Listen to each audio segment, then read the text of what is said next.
Western civilization is toxic. It's a society in disarray. It has no confidence in its civilization, its past, its traditions. And when it projects that image of apology and constant contextualization, we're sorry, you have legitimate complaints against us the moment you set foot in our country, then that magnanimity is not going to be reciprocated. It's going to be shown contempt as weak and waffling, and the immigrant then has no respect for the host. And the more that you lavish and apologize, the more emboldened they get. Well, the great Victor Davis Hanson is back, talking about how illegal immigration is destroying the Western world and what to do about it immediately. And of course, I want to hear what you have to say about this incredible video, so don't forget to leave your comments below. Subscribe to this channel, and we'll talk to you on the other end of the video. Entitlements upon them, and you make them exempt from any consequences of their illiberal behavior, then you get what we've seen there.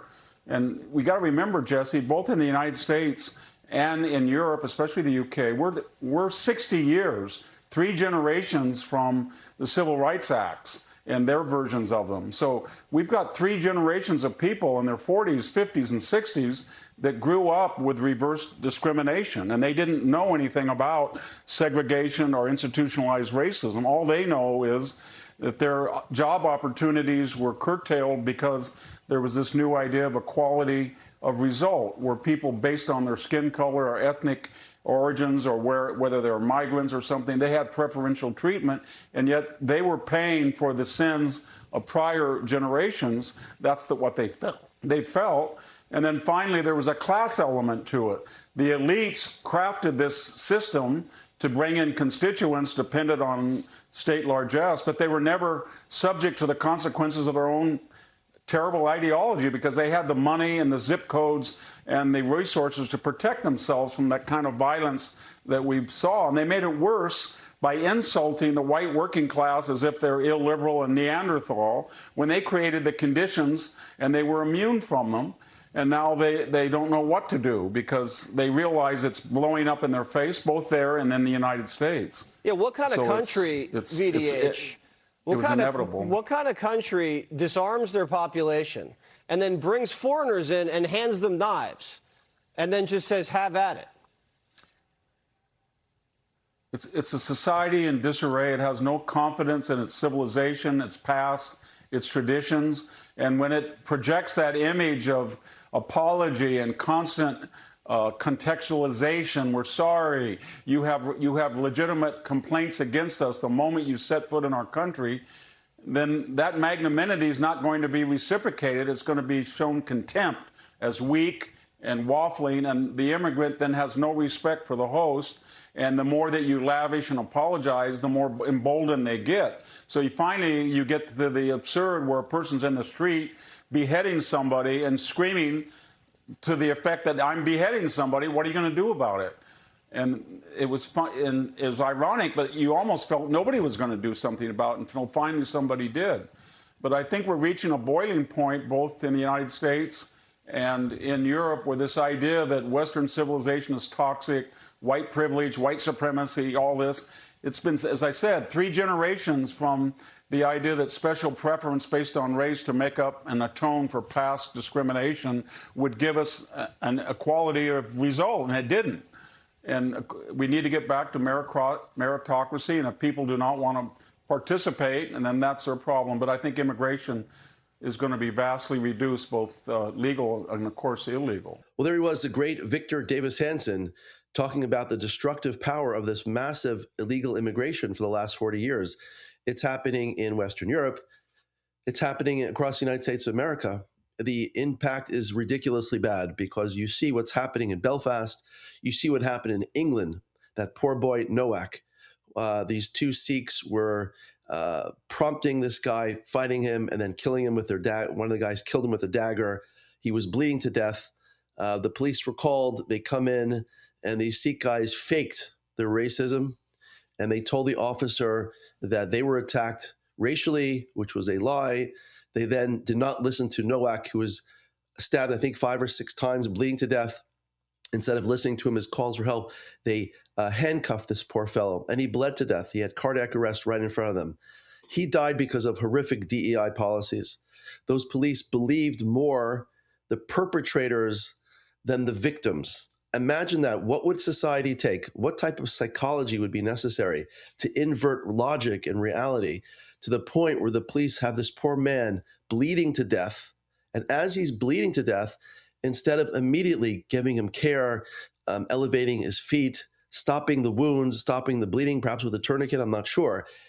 Instead of that, as opposed to, in spite of his pleas for help, he said, please help me, I'm dying. They handcuffed him because two people said he committed a racial crime.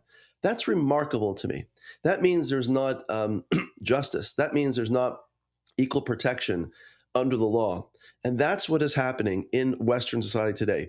The DEI movements, which talked about class warfare, which talked about the differences between cultures, that says that there's this ongoing systemic racism, that anybody who has any power, money, success is the bad guy, and they have to be destroyed. DEI policies are forcing people in institutions like medical schools and dental schools and law schools and schools of science.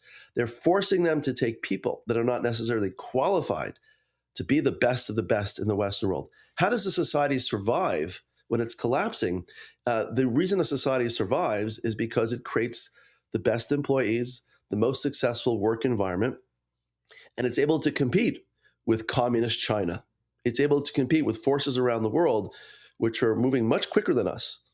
And we are hand tying behind people's backs their ability to succeed in life if we force people into positions that shouldn't be there in the first place. What he's referring to is something called meritocracy. Meritocracy means that how most of you and I grew up, that you earned your living, you worked hard in school, you tried your best. If you didn't do well in school, you got a tutor, you took some test preparation, you did everything you could to succeed in life. But there was an even playing field. White, black, brown, blue, green. We didn't care about your color. We don't care about your religion. What we care about is your merit. Did you earn something? Did you work hard to achieve it? Are you capable of filling very sensitive positions in society? And that was destroyed in the United States, 70s, 80s, 90s, the type of virulent liberalism which would destroy the order of civilization, which would turn it upside down. There's no longer meritocracy.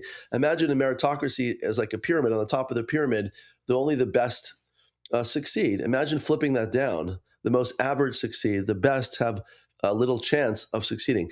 What is the end game of that? Well, the end game of that is a dysfunctional society.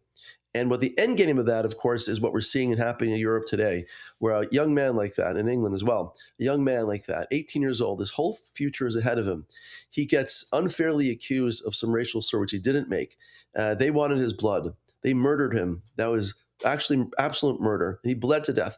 And instead of the police saying, well, we have a poor man here who's dying, they said, no, he is the perpetrator. Why? Because this guy said he has made some racial slur. From their DEI perspective, the way they've been brainwashed now in the British police, is more important than a stabbing. Words are more important than stabbings. That, from my perspective, is an absolute and total inversion of reality. If someone is bleeding to death, you care for the person bleeding right now. You make that a priority. It's called triage right now. If the guy's feelings were hurt, it's kind of irrelevant. Hurt feelings versus a guy bleeding to death and going into cardiac arrest, and he'll never come back. He's dead. That's the end of his life. His poor parents had raised him. I'm sure his his proud parents raised this beautiful young man. And what is his end? Not only does he's stabbed and is bleeding to death, the British police who are supposed to protect you don't protect you. And that's what's really going on. This whole defund the police, DEI, it's all the same socialists working together. This is called intersectionality. All these issues are defined in universities, far left-wing socialists and communists defining policy. What's happening is it's destroying the West. It has to do with transgender surgeries, which are enforced upon society, where children are making decisions of issues they're not capable of making. It should be left up to the parents. At least people are adults right now. Not only that, why are we being forced to pay for transgender society? You and I are paying through our insurance dollars for other people's transgender surgeries. What about our dental bills? Why is no one covering our dental bills? What about surgeries which people are denied from their insurance companies? Yet we are forced to pay for transgender society. Do you see the inversion of reality? Where most people need dental work, they need better medical care. Transgender surgery is like an elective surgery. It's like a cosmetic surgery, let's say. Let's put it on that level. So of course you don't prioritize cosmetic surgery. You prioritize cancer, you prioritize heart disease, you prioritize tumors and deformities. But now society is forced because of feelings, psychological feelings, which are really distorted right now. This is really body dysmorphia. This is being turned into a political movement of the left. And you see the violence coming from the transgender community. Of course, this is not about the transgender community, this video, but just understand this. If your sexuality is repressed and you made that decision as a child and you're stuff pumped up with hormones and they've cut off your breast or genitalia, you're going to feel a sense of rage because you were not properly informed enough and old enough to make decisions. That's the transgender nightmare. But when it comes to DEI, you see the nightmare happening on the streets of London, and there's real consequences. It's not just a feeling anymore. People are dying because of DEI. Let's call it DIE instead. And of course, I want to hear what you have to say about this video, so don't forget to leave your comments below. Subscribe to this channel, and we'll talk to you in future great videos.